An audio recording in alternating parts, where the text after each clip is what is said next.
Good morning. This is the For I Will Be With You Facilitator Training Course. A quick overview. I just want to say each slide has what I call one of our sober pooches on it. So, just for fun.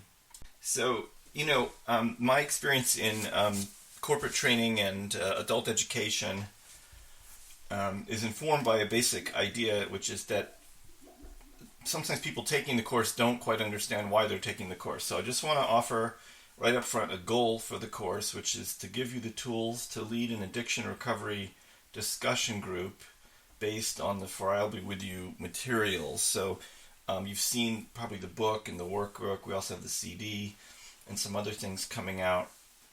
And the idea is that from this course, you can get an idea of how to moderate a discussion group or work one-on-one with someone who is using the books as the basis for daily meditation or part of their recovery work.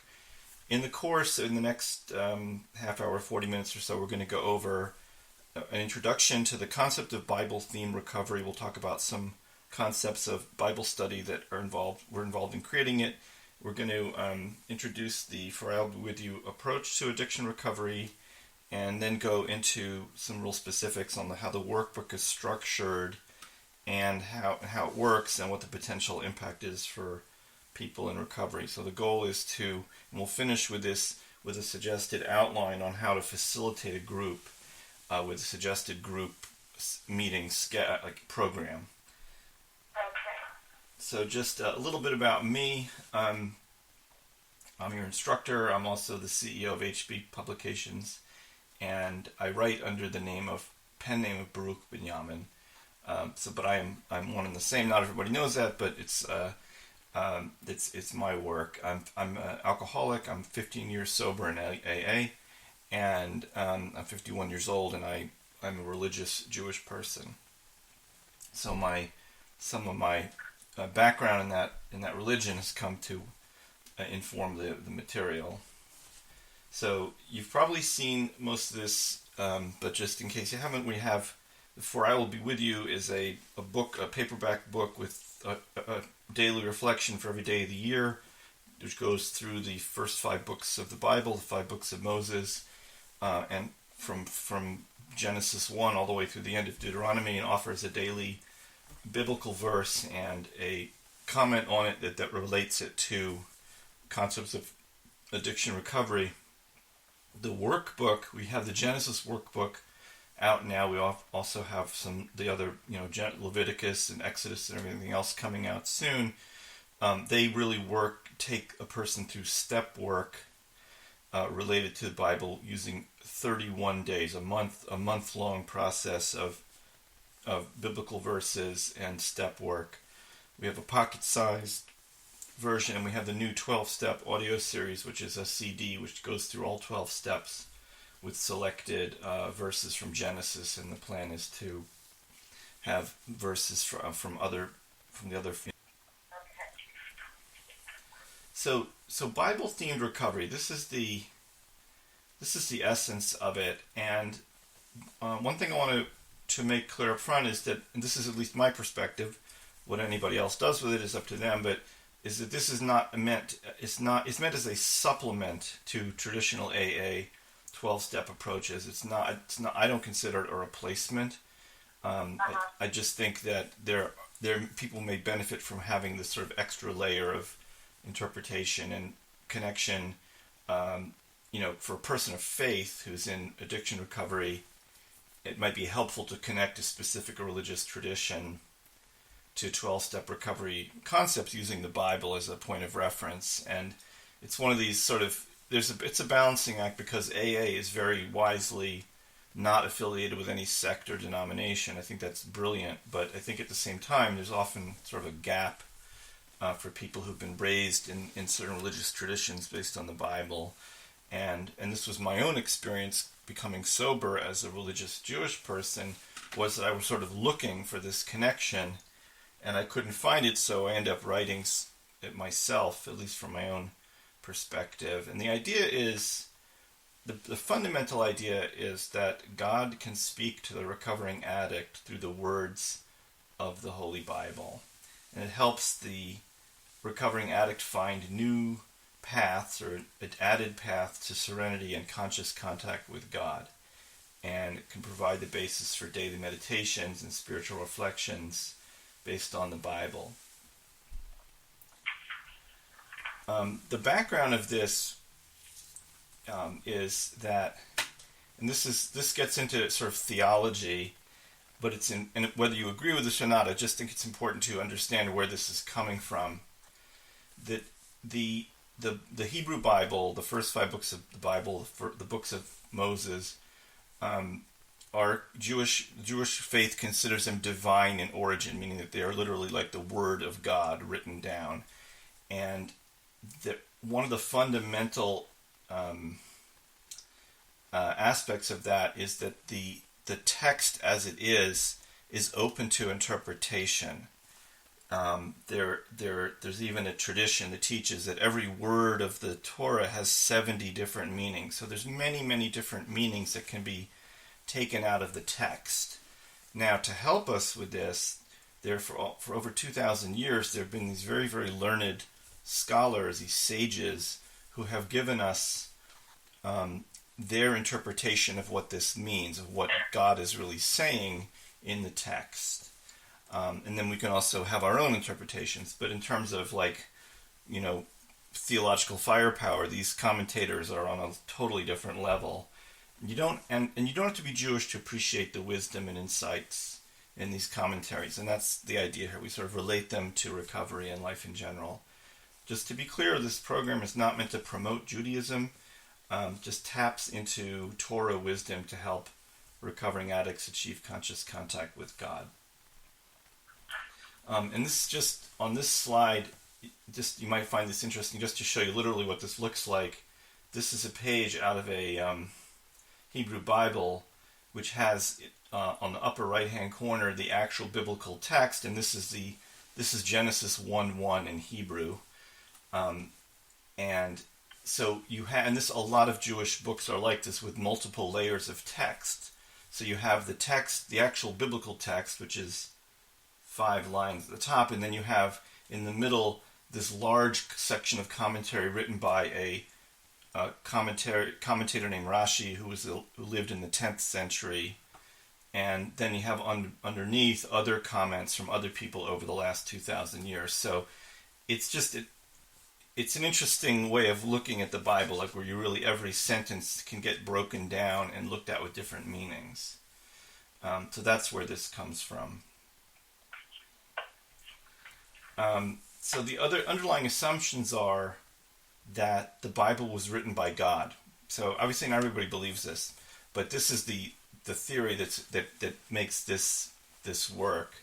And what I like to say is, even if you don't literally believe that, the book can still, and the process can still have an impact, but they're based on this idea. And the idea is that when you read the Bible, it's like you're listening to God speaking to you. Okay, so it's like having a kind of a one-sided conversation with God. Or maybe one way to think about it is, when you're praying, you're talking to God, and when you read the Bible, God is talking back to you. It's like a dialogue. And every word of the Bible can have multiple possible interpretations. And here, now this is a very important concept. We don't really know what God means in the Bible.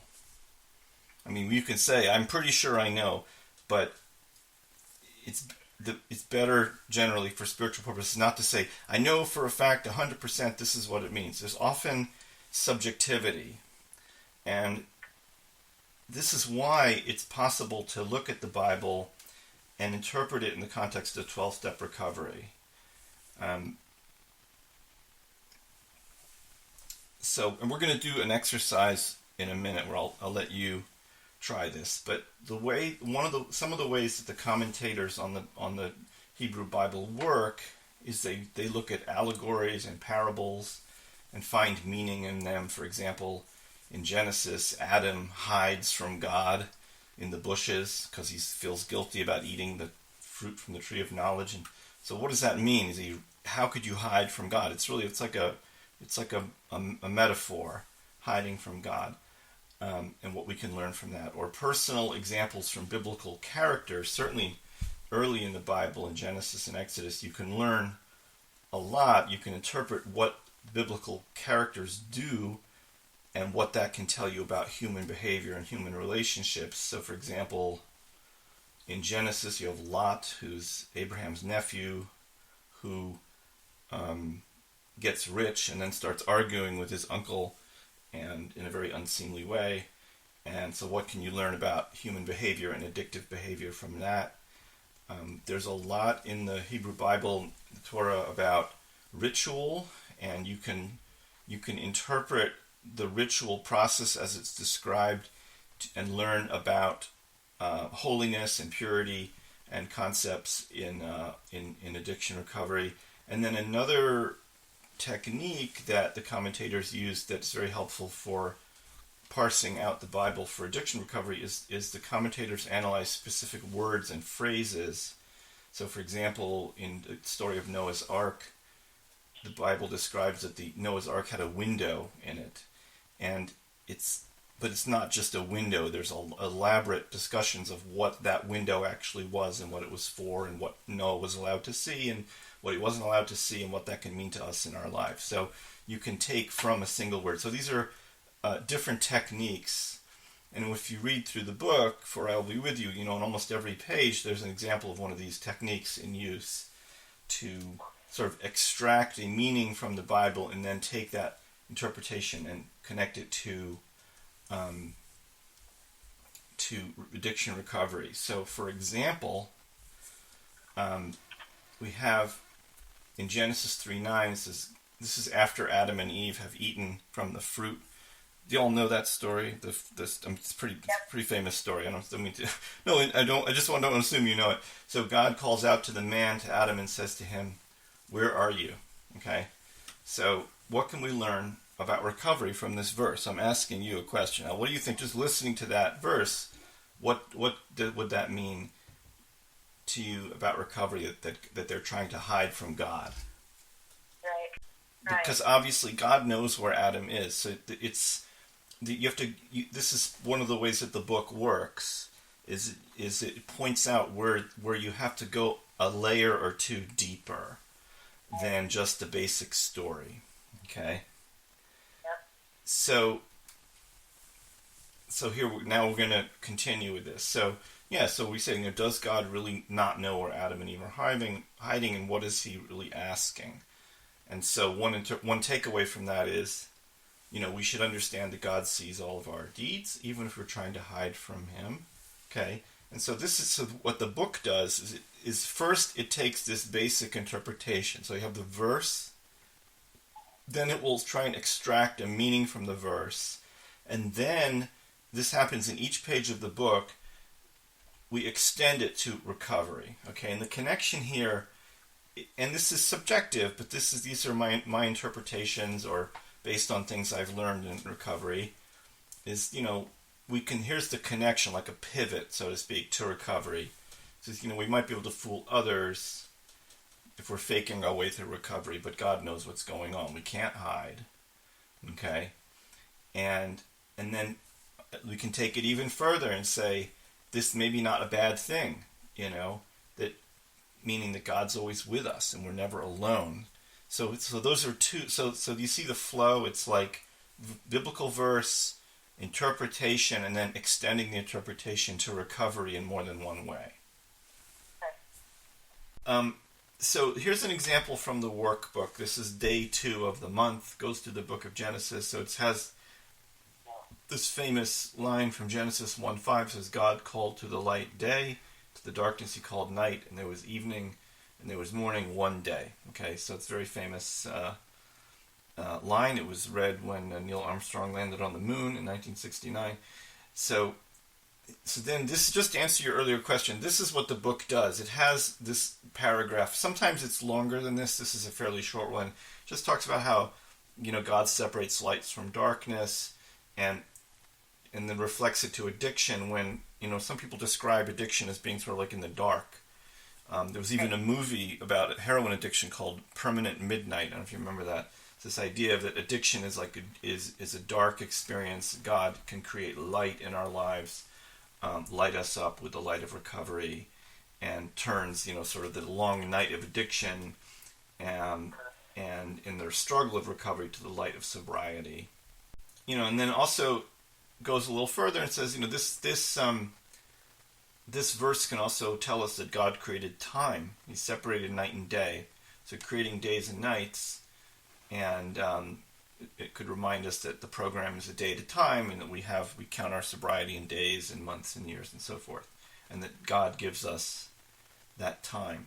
So that's the basic reading. So now the workbook then has two exercises. It has questions and then it has step work. So the questions, each page has 3 questions, and I'll show you in a minute. The instructor's guide has suggested discussion points on these questions, but initially I just show them to you blank. So questions in this case would be, has the process of recovery changed your sense of time? How so?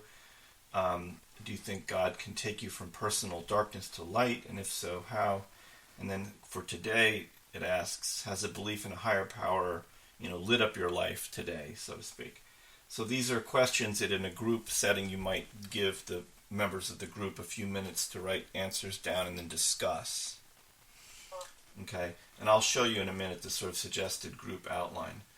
Or someone could go and do this on their own time and come back to you. Obviously, it's obviously up to everybody specifically. So that's the discussion questions, and then the step work. Each day in the workbook has a connection of the verse to a step, and basically it goes from step 1 to 12, and so every maybe 2 or 3 days is another step. So in this case, the suggested step work journaling exercise asks to relate this verse about the first day and the first night, God creating the world, to step 1, admitted we're powerless over alcohol and our lives have become unmanageable. So the journaling exercise asks, think about, did the power of alcohol and drugs darken your life, concealing the good things in your life and enabling you to hide the bad things? And how does it feel now that God is shining on your powerlessness over alcohol and drugs? So the idea here is just to stimulate some thinking for people to work on the steps based on this biblical verse and the interpretation. And the idea is that if this will help people do the steps, it's worth doing. Because what we see in recovery is that people sometimes struggle with the steps, or maybe they get hung up on a particular step. Usually step 1 is not that hard for people, but later steps, you might need some prompts to get through them. So the instructor guide, this is not an actual, this has been enlarged so you can read it. So here's the same questions with suggested discussion prompts from the instructor. So the instructor's version of the book has these suggested discussion prompts. So for example, for the question, has the process of recovery changed your sense of time? If people are just, sort of staring at you with blank look on their faces, you can ask them, do you feel like you have more control over your time now that you're clean and sober? Are you making better use of your time? So those are just 2 prompts. And obviously, you can ask whatever you think is relevant. These are just suggested. Or do you think God can take you from personal darkness to light? If so, how? And then you could ask specifically, was your drinking and using a dark period in your life? Do you feel like good things in your life were hidden by darkness, just obscured by drugs and alcohol, and so forth? And so these are the suggested discussion prompts. Okay. And then the same thing, we have the suggested discussion prompts for the step work. Because people, people may need some help putting things together. There's a lot of things being connected here. So if we're asking people to connect this verse and interpretation to the first step, the instructor can prompt, God's light can reveal good and bad things, things that are good and things to do better next time. Can you think of an example? There's a lot. The instructor's guide is often prompting people in the group to think of specific examples from their own lives, because I think that's a good journaling technique. Did your powerlessness over alcohol and drugs put you in the dark, so to speak? Were you unable to see how your addiction was affecting yourself and others. How do you feel now that your powerlessness has been revealed to yourself? That kind of thing. So it should get people thinking. So hopefully, if they are paying attention and they listen to the discussion prompts and there's some open discussion in the group, they'll be able to journal a little bit and they will have made some progress on the steps. Finally, the final slide is, do you have this printed out? Because it might be a little easier to see in a printout, but this is a suggested group format. So there's a suggested group. Let's say you have an hour where people are going to focus on this. So they come in, you have an introduction, check-ins, how everybody's doing. You then might ask a volunteer to read the day's biblical verse, and then ask the discussion questions and give the people a few minutes to answer the 3 discussion questions. Then ask someone to volunteer to describe his or her answers to the first discussion question and have maybe a group discussion on that. You can use the discussion, if people are sort of needing prompts, you can offer discussion prompts. You could also do this in a different order. You could read the question and the discussion prompts for each question.